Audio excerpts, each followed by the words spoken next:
first speaker of this afternoon, Alexander Oancea from Strasbourg, and he will talk about Reeb chords for fillable Legendrians. Thank you very much. So I want to first thank the organizers for inviting me to this extremely friendly conference, and giving me the opportunity to walk on the legendary beaches of Rio, right? So the title of my talk is Reeb chords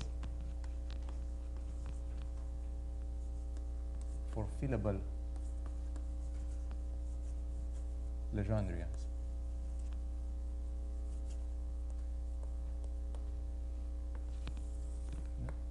And let me introduce the relevant definitions and the setup,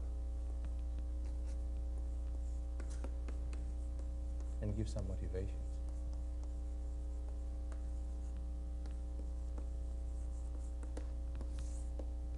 So the setup I want to consider is that of a contact manifold. So contact, for me, it's going to have dimension 2n-1, as opposed to Miguel's talk. And of course, I will assume that psi is defined by some contact form. So alpha wedge d alpha to the n-1 is non-zero. And a Legendrian in M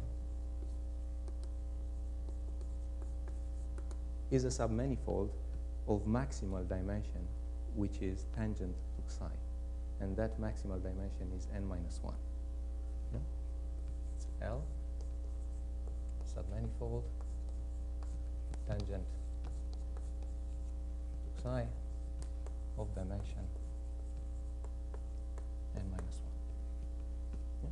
And of course, the relevant object of study here is the Reeb vector field associated to a given contact form, namely R alpha, which satisfies the following. First of all, it generates the kernel of the alpha, and then it's normalized by the condition alpha identically equal to 1. Yeah? And so in this, given these two kinds of objects, there have been two driving conjectures in symplectic geometry. So the first one is due to Weinstein, and I think 79. So he conjectured the following. So I will not state the original form, but something more general, namely every defining contact form has a closed Reeb orbit. Yeah? And so the original form of the conjecture was for contact manifolds which appear as hypersurfaces of contact type in R2n. Yeah? And in that form, it was proved by Viterbo. Yeah? So original form, hypersurfaces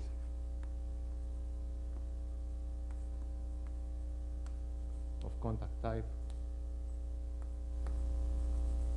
in R2n. That was proved by Viterbo. So this has been a tremendously important conjecture for the development of symplectic topology. Right? So one of the latest breakthroughs is the proof by Taus, that in dimension 3 indeed it holds. Yeah. So the second conjecture is due to Arnold, 86. So it's not, it's the Arnold chord conjecture that I want to state, namely every defining contact form has an orbit with endpoints on L. Yeah? And in the original form, this was formulated for Legendrians in S2n minus 1. Yeah. S2n minus 1. And as such, it was proved by Monke, 2001. Yeah. Actually, Klaus proved much more. He proved the conjecture for Legendrians, which are contained in boundaries of subcritical Stein manifolds. Yeah. And so, what I will give as a result was is going to be related to the Arnold-Core conjecture. Yeah, but let me define what fillable means. Yeah. So I call a symplectic manifold a strong symplectic filling of M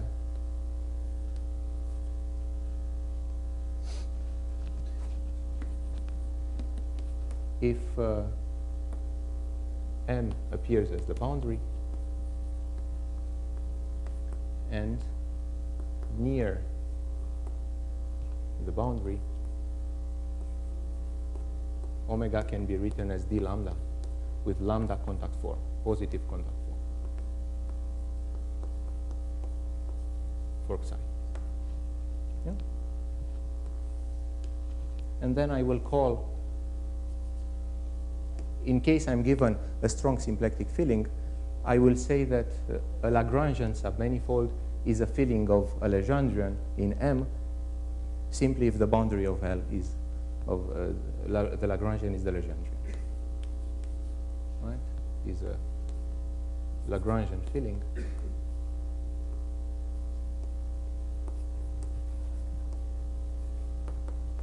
if its boundary is the given Legendrian.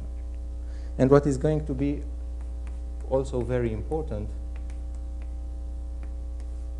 in the result that I'm going to state is the notion of symplectically aspherical. So it has already appeared in Gabriel's talk, right? He required omega, the symplectic form, to vanish on pi 2, right? I mean, the sigma, the magnetic flow in his case. Yeah? So I say that W is aspherical if omega vanishes on pi 2, and L is relatively aspherical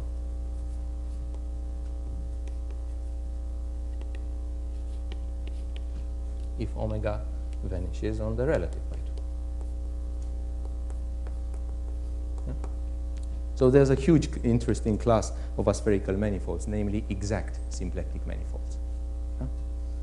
Think, for example, of cotangent bundles, which are our favorites, or Stein manifolds more generally. Yeah? And there's also a huge interesting class of relatively aspherical Lagrangian submanifolds, namely exact ones. Yeah? So we say if W is an exact symplectic manifold, we say that a Lagrangian is exact if the restriction of the Liouville form to the Lagrangian is an exact one. Okay. So the remark, I mean, it's not truly fair to call it a remark, is that to such a W, we can associate an invariant called symplectic homology. One can associate the symplectic homology,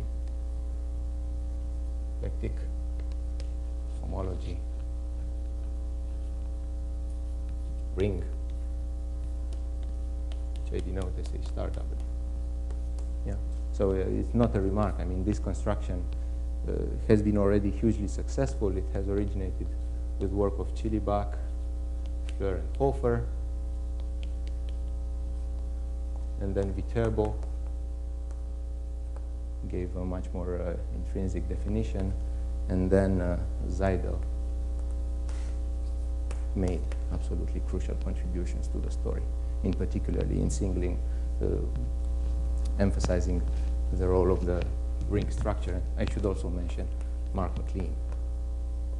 who has some fantastic application of this ring structure, symplectic homology. I will explain how it is defined in a moment, but I first want to state the result.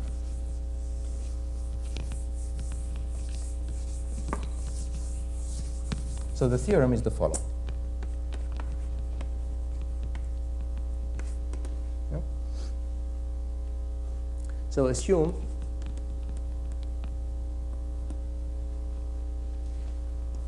M has a strong aspherical filling W, and the symplectic homology vanishes. Okay. Then, given any Legendrian L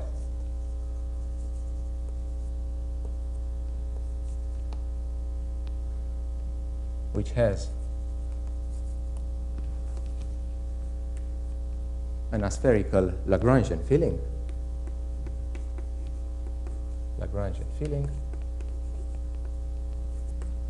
the following hold.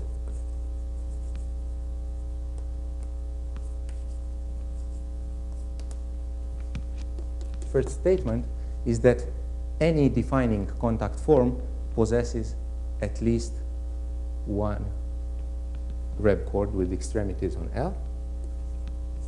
Every defining alpha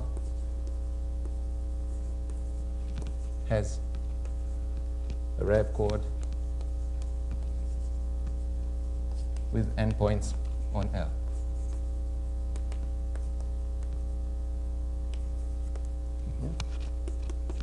And the second statement is a quantitative version, namely a generic defining contact form has at least the rank of the homology of the filling Reeb chords. A generic contact form alpha has at least the rank of the homology of the filling Reeb chords.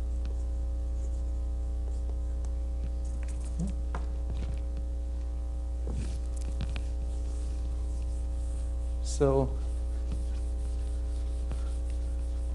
before giving many examples in which symplectic homology vanishes, right? I just want to make a very trivial but interesting remark that so here I work with coefficients in Z2. Forgot to specify. Yeah? Yes.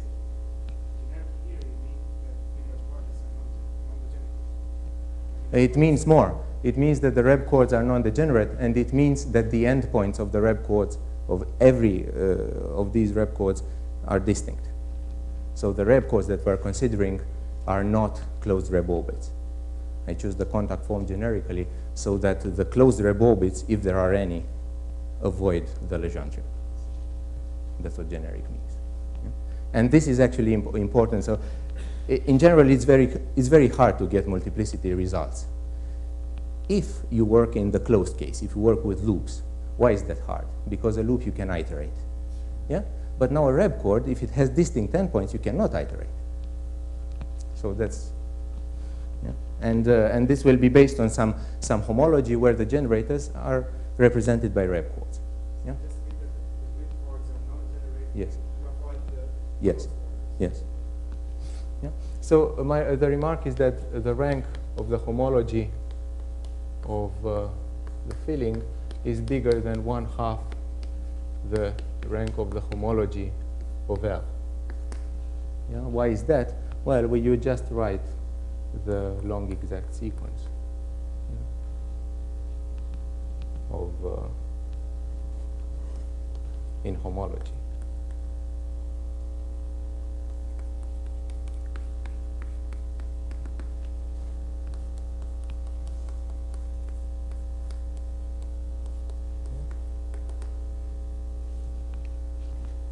and you use Poincare duality with the two coefficients, and you get this. Yeah? So I'm talking about total rank here. Yeah? Okay, so examples.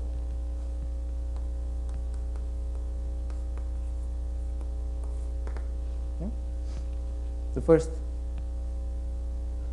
important one is that is when W is subcritical Stein. Yeah? So in that case, symplectic homology is known to vanish.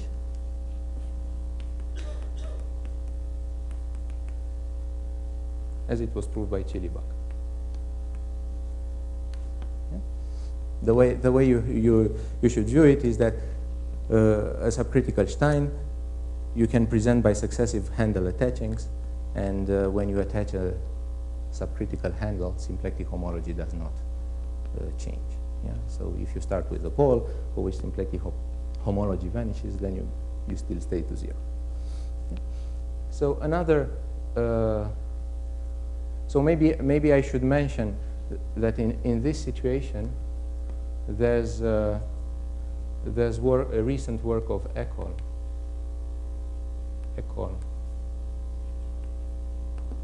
So he has a recent paper in which he leaves one statement as a conjecture, and modulo that conjecture, he proves the same. He proves condition 2, proves 2 modulo a true conjecture.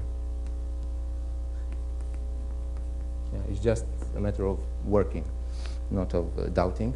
Yeah, for under the form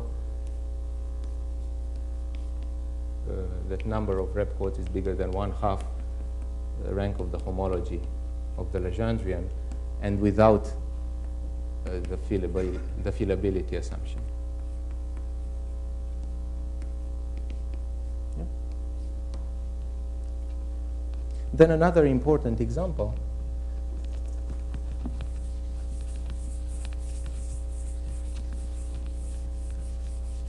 is, well, actually, before giving this other example, a variation on this is that in which you take W to be a product, yeah, a product of W1 with W2, where this is subcritical Stein, and this is exact arbitrary. Yeah? And in this case, again, symplectic homology vanishes because it obeys a QNet formula, and if symplectic homology vanishes for this term, it will vanish for the product. Yeah. So in this case, of course, you have to think of these guys as having boundaries, so the boundary of the product will have corners, but you smoothen them out. That's the contact manifold we're talking about. Yeah? So another example is negative Hermitian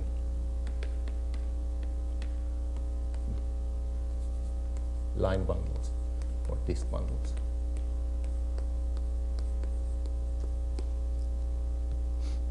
So what do I mean by over a symplectically aspherical base? Spherical base. What do I mean by that?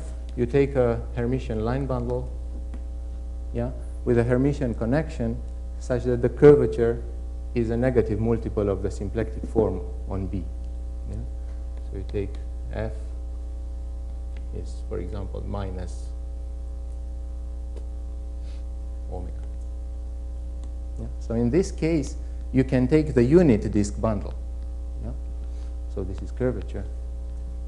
You can take the unit disk bundle, and the condition of being negative tells you that the boundary is convex.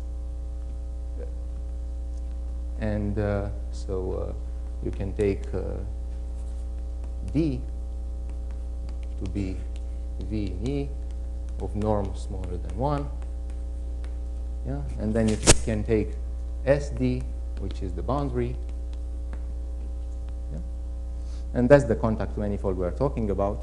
This is called pre-quantization bundles. And Here's a construction which I learned from a recent paper of Peter Albers and Urs Frauenfelder, and actually from a talk of Urs last year in Montreal. So you take, call a closed Lagrangian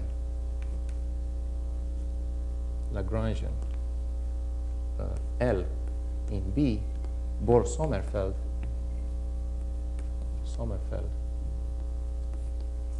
if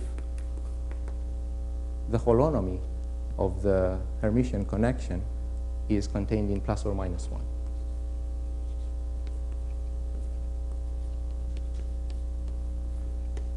So first of all, since it is a Lagrangian, the restriction of the bundle over L is flat, so you can talk about holonomy, and you require it to be in plus or minus 1. And then you can consider a real line bundle given by the real lines, right? In each fiber you have a complex structure. You can look at the real line, yeah? And you can consider the corresponding real line bundle over L, yeah? So you get L tilde over L. It's a real line bundle, yeah?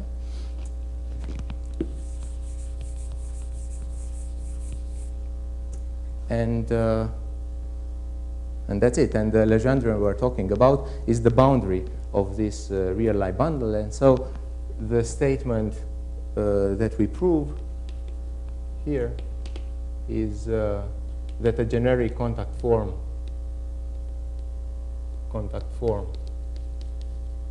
yeah, on SD has at least the rank of the homology of L, Reeb chords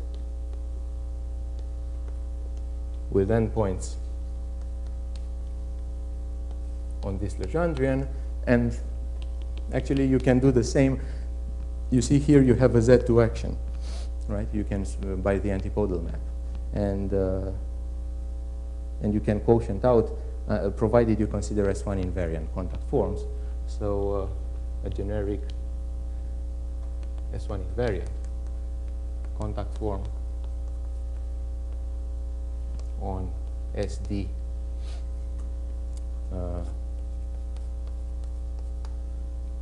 mod Z mod 2Z has at least 1/2 of this. 1/2 rank of the homology of that. Reeb chords with endpoints on the boundary, mod Z mod 2Z.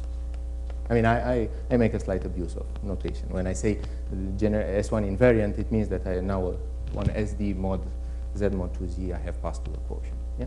And this second result was proved by Albers and Frauenfelder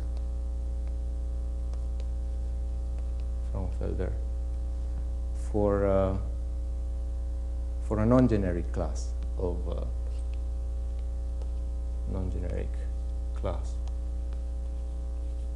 contact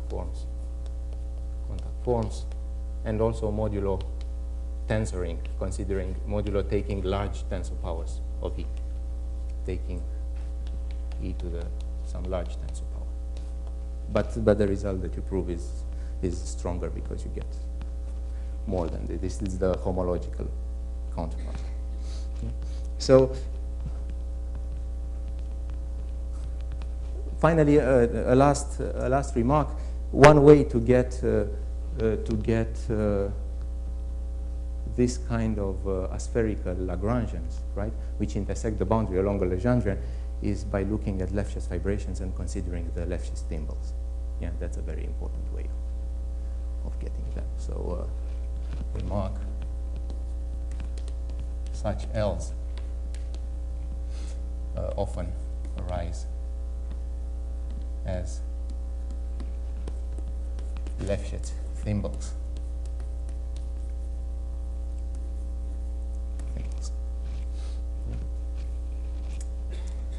Of course, there's also another important example to which the theorem does not apply. Namely, you can look at the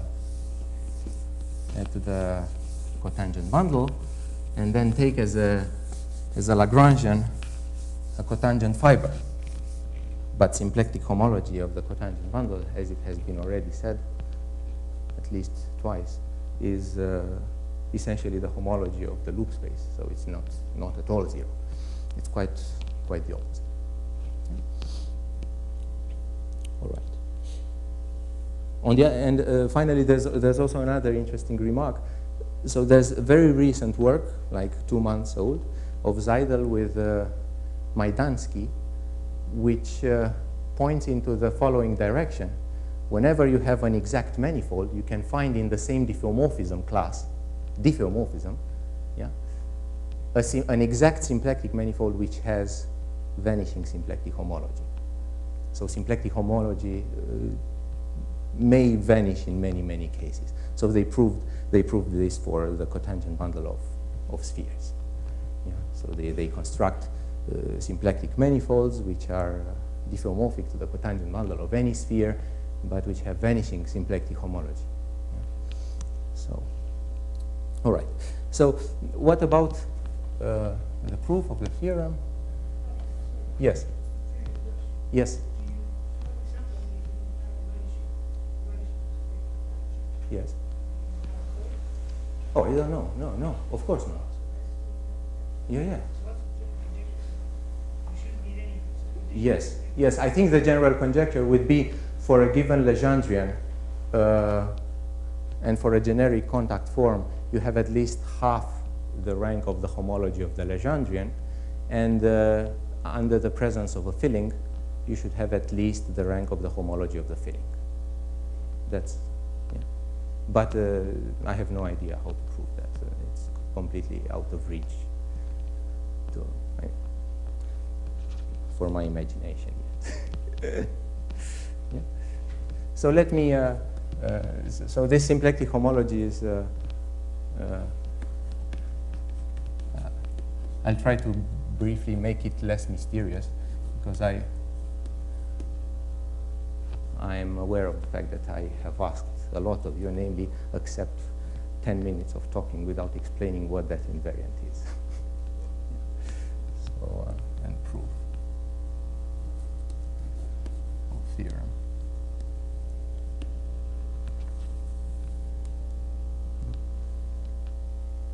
So, I will, I think I want to erase also this blackboard, because I want to write things in parallel, actually. I want to write something, and this is actually, I mean, apart from the theorem that I want to prove, this is also kind of the message that I want to convey. There's these two parallel words, namely the absolute case and the relative case.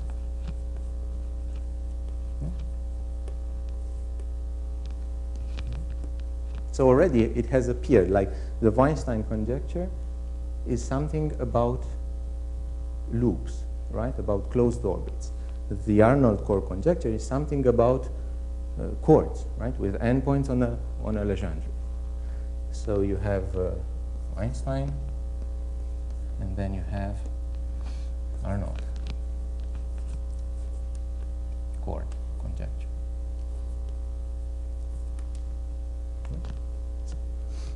So this is about maps defined on the circle with values in the manifold, and this is about maps defined on some interval, such that the endpoints go to some Lagrangian. Yeah. And in this case, there is this invariant called symplectic homology, which is defined as follows. Take your so first step, take your favorite, take your W, right?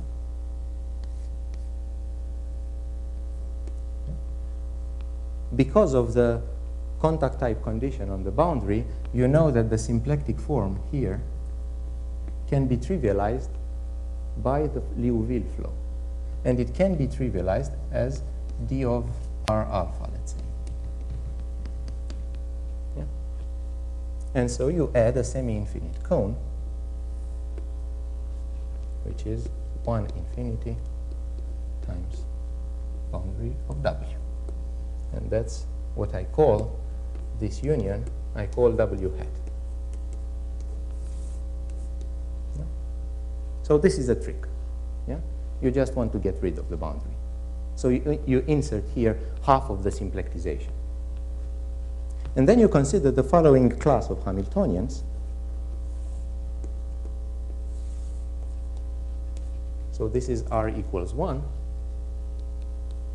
Consider a Hamiltonian which is small and say negative inside the manifold, and then which grows here a lot up to some limit slope. So here I want to have some h of r. And this is the limit slope.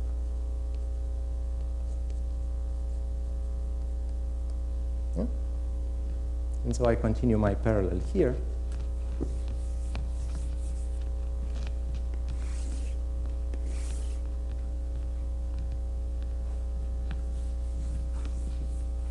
You want to take Floer homology of these Hamiltonians. Yeah. But the important thing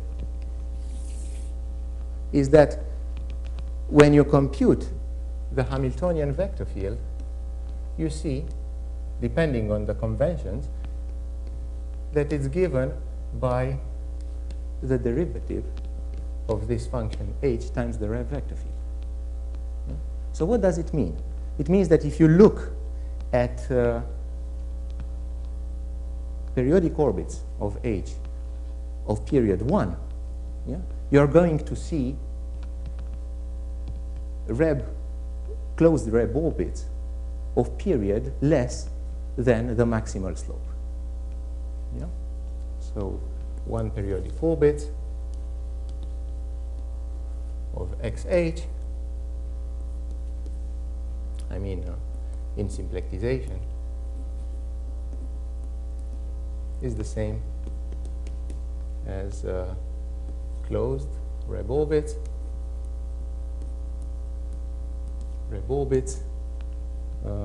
of period less than maximal slope. Yeah? So what you do is that you define symplectic homology as the direct limit over such Hamiltonians with respect to the order h smaller than k, if they are smaller, if h is smaller than k everywhere, pointwise, of Floer homology of such h's. Yeah. So Floer homology is what? So now I have to be a little bit harsh on those which do not have this as their daily bread. Yeah. So you have to think of it as being Morse homology for the Hamiltonian action function. Yeah? I'm going to put this Morse homology for AH, which is minus integral of pullback of omega minus integral of h. But of course, as we all very well know, this is not at all a good functional for Morse homology, because the indices, the Morse indices at every critical point are both infinite, right? And so you have to do something much harder, which Floer did, namely consider the flow as a PDE, and the arising PDE is dsu plus j dtu minus xh is 0. Being understood that this is the gradient of AH at u. And this u is defined on R cross S1, and you have to understand it as being a line of circles, right, of loops. Okay. So that's the definition. That's symplectic homology. And why is it interesting, and what is geometric interpretation? Well, you see that in the complex, which defines it, you have two kinds of generators. You have those appearing in the interior of the manifold, and then you have those which appear over here. So these capture the topology of the manifold, topology of W, and these capture the dynamics on the boundary. Yeah. And this is expressed, actually you can make sense of these as being, as forming a subcomplex, right, in the corresponding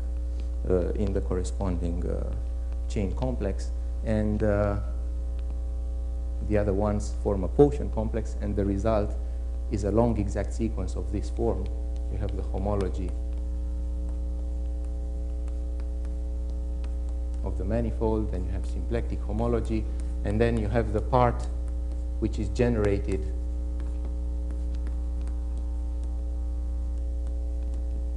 by orbits corresponding to closed characteristics, right? So generated by closed Reeb orbits.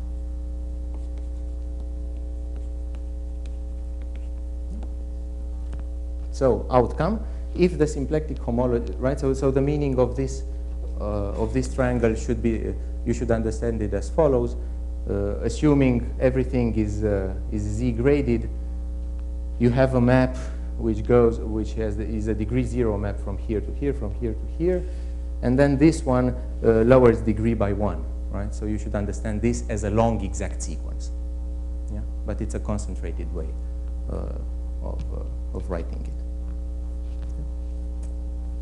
So what I was going to say is that if symplectic homology vanishes, you immediately know that the positive part is isomorphic to the homology of the manifold. But since a closed Reeb orbit gives rise to infinitely many generators, because you can iterate it, yeah, you can no way deduce multiplicity results. Yeah? You know that if symplectic homology vanishes, there is at least one closed Reeb orbit, but not more. However, let's take the same. Let's take a look at the relative case. So what I'm going to do is take my manifold. So I really want this to be a parallel picture.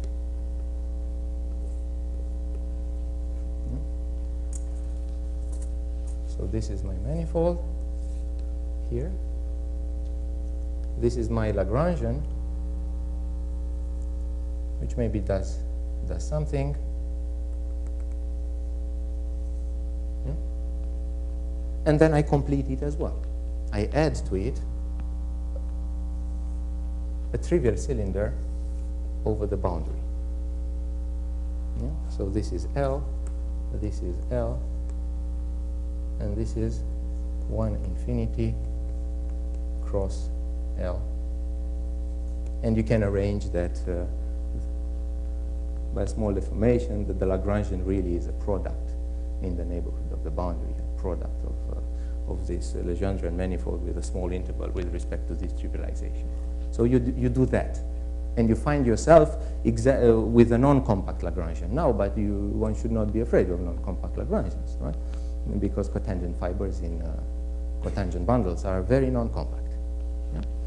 And you consider the same kind of Hamiltonian, and you define Lagrangian symplectic homology.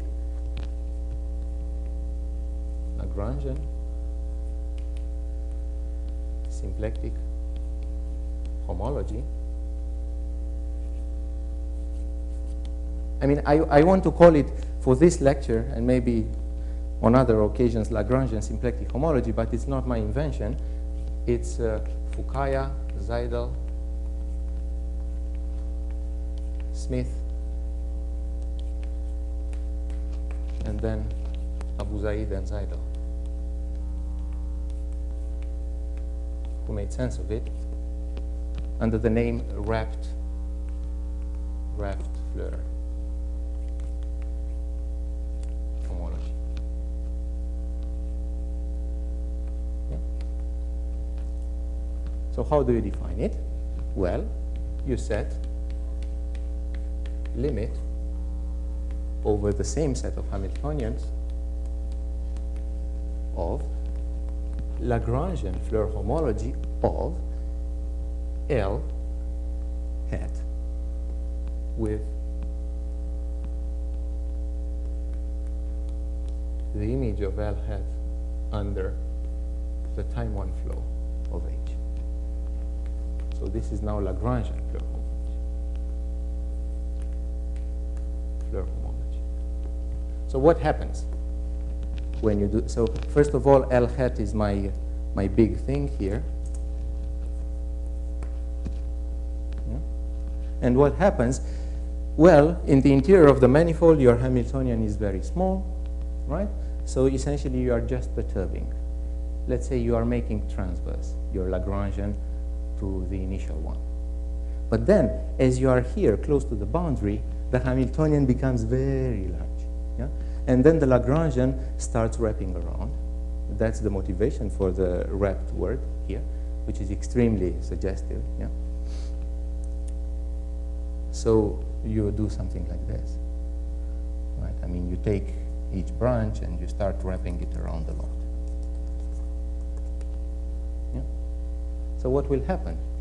If you look at, and this Floer homology is a certain count, so it's also Morse homology for an action functional, but it counts intersection points.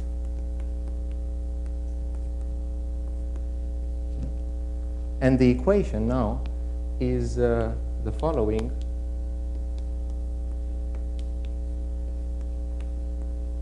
Yeah. The equation is the same. Plus j dtu minus xh equals 0, but subject to the conditions u of dot 0 and u of dot 1 are in L hat. And you see that intersection points of these, so where should I write it? So intersection points of those in the symplectization part correspond to Reeb chords, right? So intersection points of these two Lagrangians in symplectization are in one-to-one correspondence with Reeb chords of length at most equal to the maximal slope. Yeah?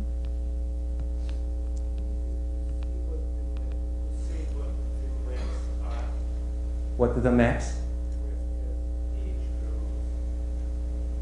As h grows, yes.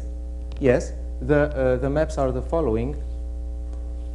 Assume you have here an h and you have here a k, and you consider the same equation on the same strip with the same boundary conditions, except that you make it s-dependent. So the map is counting dsu plus j dtu minus x h of s equals 0, with h of s growing from h to k. That's the continuation. So again, when you let the slope explode, it means you are capturing in some way all Reeb chords. Yeah? So let's oh, there's something I should have still. I mean, I really want this to be a parallel. So this bit is missing, and exactly as before, you have two kinds of intersection points, the ones arising in the interior of the manifold and then the ones arising in the symplectization part. And those correspond to Reeb orbits, so you again have an exact triangle, which is like this, right? Symplectic homology of L, Lagrangian, and this. Yeah? And this is generated by Reeb chords.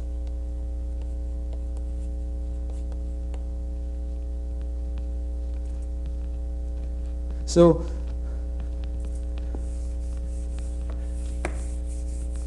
we have these two invariants. And what I'm saying is that if symplectic homology vanishes, I'm able to infer multiplicity results. So what I am claiming is the following. Lagrangian symplectic homology is a module over symplectic homology. Yeah.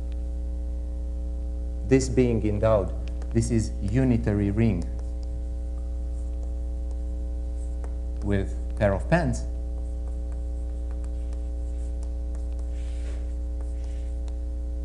Like this. And by the way, this is also a unitary ring with the triangle product. And it's crucial that the ring is unitary. Yeah? So let's take this for granted, that we have this algebraic structure. Yeah? And we make an experiment and see what we can prove out of it. Well, corollary immediate. If symplectic homology vanishes, then Lagrangian symplectic homology vanishes as well. Wait, why? You take an X in Lagrangian symplectic homology. Being a module over a unitary ring means that X equals 1 times X. But this 1 lies in symplectic homology, and so is equal to 0. So this is 0 times X, which is 0. End of proof. So this is really algebraic topology at its best, right? So the whole result follows essentially from 1 equals 0, which everyone in this world knows is false. So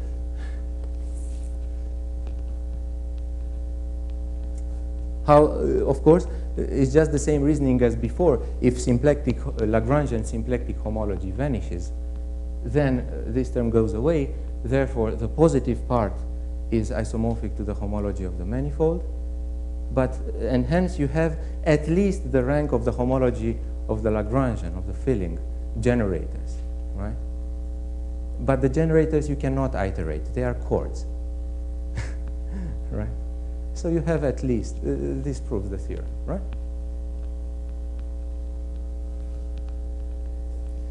So now how does one prove this? So first of all, the ring structure. So maybe 3 algebraic structures.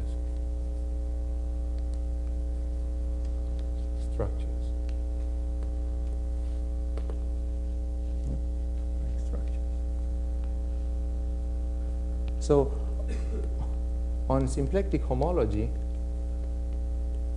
yeah, you want to define a product. The product is defined by counting these things. Yeah. What do I mean by that? It means that you,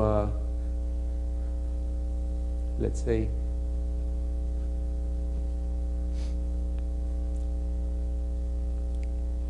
pair of pens. Yeah. You want to define a map from Floer homology of a Hamiltonian tensor Floer homology, let's say,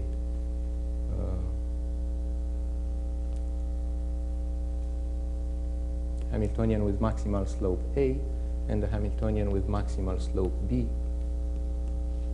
you are able to define a product to the Floer homology of a Hamiltonian maximal slope C, so ABCs are maximal slopes, and C is larger than twice the maximum of A and B. How do you define it? This map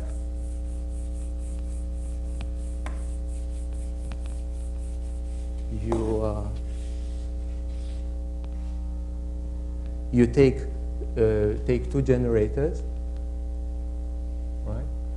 This is in the Floer complex for HA. Then you take another generator in the Floer complex to HB, and you send this to a sum over Zs, which are in the Floer complex for HC. And the coefficient that you put in front of the Z is the number of elements in the moduli space of maps from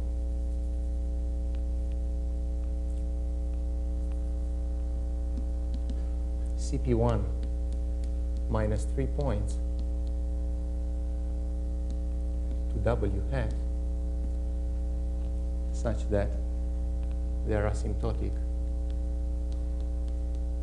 to X, Y, and Z. And these maps solve a Floer equation.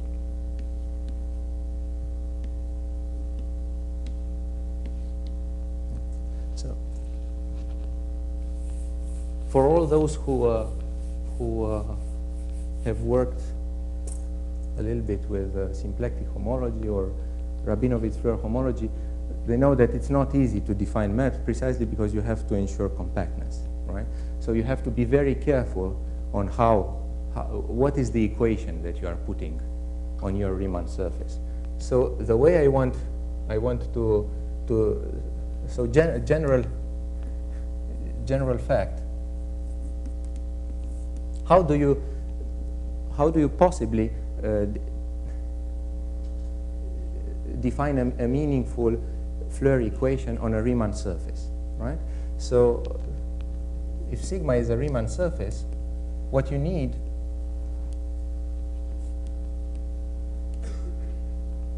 is a family of Hamiltonians, H zeta, zeta in sigma, family of Hamiltonians,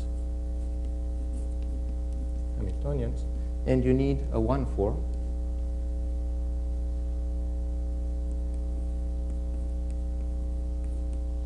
And then what you count is solutions of this equation, du minus beta tensor xh C antilinear part equals 0. So you solve a perturbed Cauchy-Riemann equation.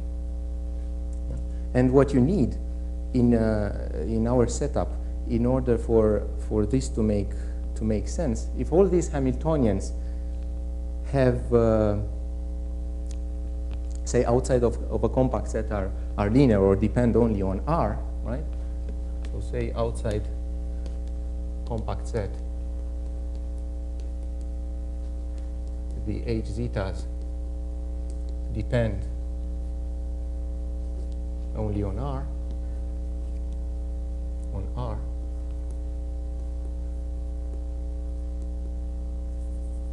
and I denote them H of zeta and R. Yeah?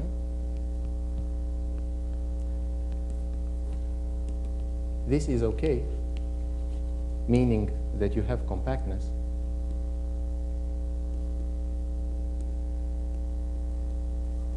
It's okay, provided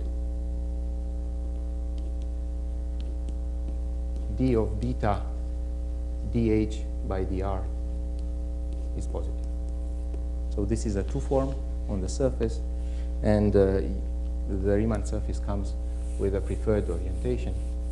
And so this makes sense. And why is that?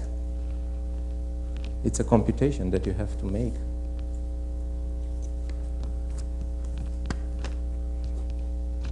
Indeed, if you let f is r sur q and u solves that equation, you obtain that Laplacian of f is the norm of du minus beta tensor xh squared plus something which involves derivatives of f ds dt plus f d of beta h dh by dr over ds dt, yeah, in any holomorphic local coordinate s plus it. Yeah. So you put this term on the left side, and you see that you have provided beta dh by dr is positive. When you take the exterior differential, you see that you have Laplacian plus first order term positive, and hence maximum principle applies. This is the crucial thing. So in all deformations that you have to do, you all the time have to make sure that you can do it in such a way so that this condition is satisfied, and then you are in business. And so is it possible to define the product in such a way? So for product, the way I like to think of the story is borrowed from a paper by Alberto and Matthias Schwarz. CP1 minus 3 points is the same as a strip with a cut in which you identify these things.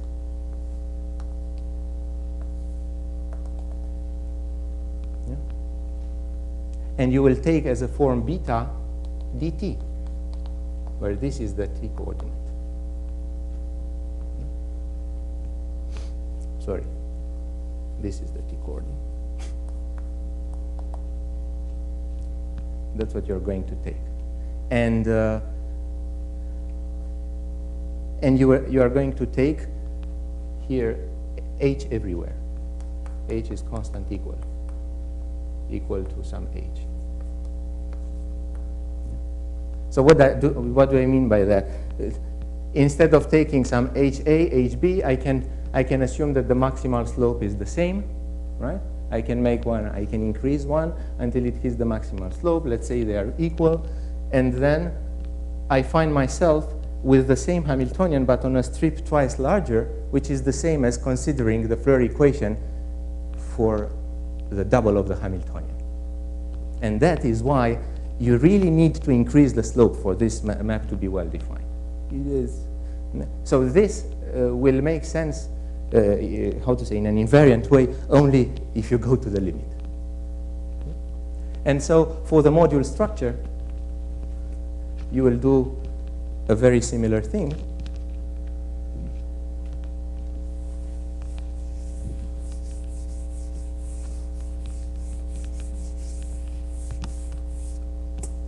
So for the module structure, instead of counting, like for the ring pair of pens, you're going to count this.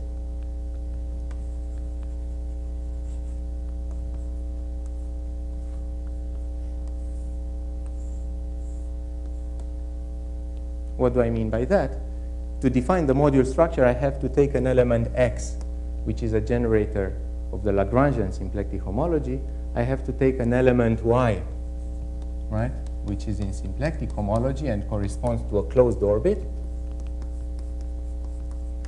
And I have to produce an element z, which is on the Lagrangian. Yeah? So I have to count maps from D2 minus 2 boundary punctures minus one interior puncture to the manifold, yeah, with boundary condition on L hat. And the way to achieve this crucial condition, d of beta dh by dr is positive, is by looking at the same picture as there. So a strip with a cut, but then you just identify here. So this may seem slightly weird. So the new boundary component is this. Yeah? And the other boundary component is this one. Yeah? If you make this identification and you make the same choice of beta and h as before. Yeah? So why I still have 2 minutes of overtime.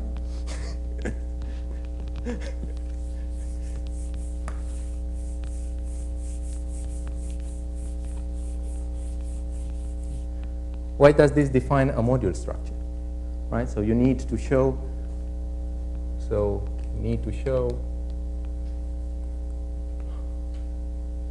That x times y times z is x times y times z, where x and y are in SHL and W, and z is in SHL. And more importantly, you need to show that 1 times z is z whenever z is in SHL. Yeah. So for the first relation, like usual, so this is the fantastic thing about holomorphic curves. All the compactness statements translate into algebraic relations. And if you want, so the way I defined these operations is that you count zero-dimensional moduli spaces. So if you want to get relations, you have to look at one-dimensional moduli spaces, suitable ones. Yeah. So for the first one, the one-dimensional moduli space you have to look at is that of a disk with 4 punctures, 2 on the boundary and 2 on the interior. Yeah. And towards what can it degenerate? I mean, essentially you will have this kind of picture. So you're looking at this. You have to this. Yeah. And what can, so this is a map, and what can happen is that it will split either in this story, so a bubble will be formed here, kind of. So I'm making the picture actually on the moduli space of curves side, and then another possibility of degeneration is this one, right? Something gets pinched, and you have this.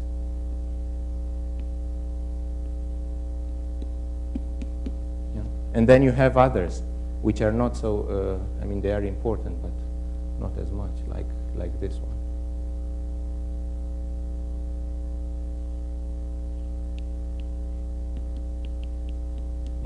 But this is exactly a kind of a boundary in the Fleur operation. So the important parts of the boundary of this moduli space are these ones, and this corresponds to first doing the pair of pans, right? And then applying the module structure, so it gives you this term. And then the other one corresponds to applying first the module structure, and then the second time the module structure to the other part. Yeah. And yeah, about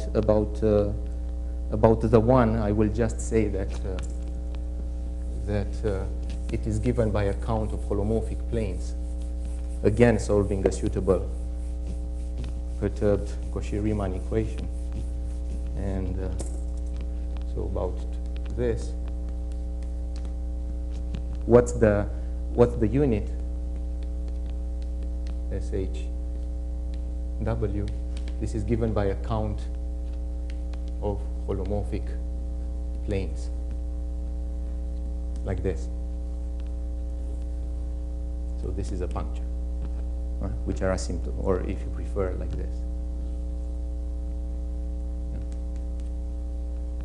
I claim this is the unit. You can verify it by looking carefully at the ring structure, and then what happens when you apply the unit in the module structure? Well, essentially you have to glue this picture, yeah, with this, and intuitively you glue here and then you absorb the bump, and it's like a continuation map.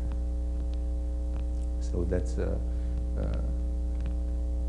essentially the story. You have to play around with all these moduli spaces, and this proves the theorem. And if there is right, so yeah, there's this parallel which I would like to finish on. Like you have the absolute case, and then you have the relative case.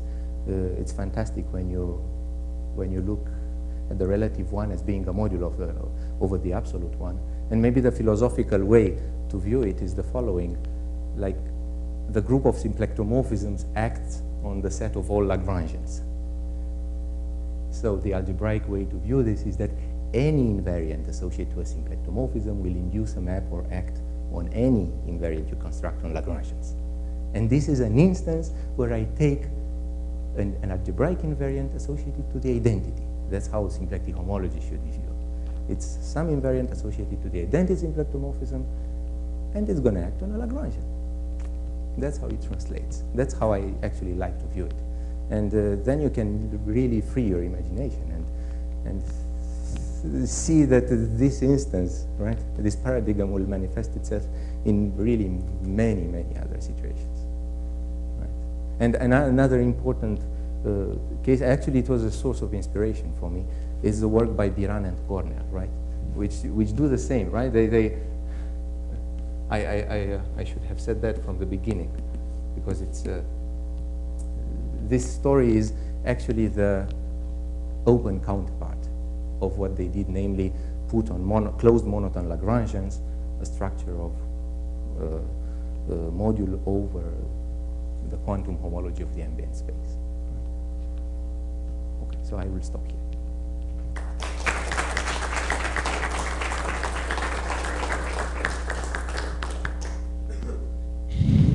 Other questions?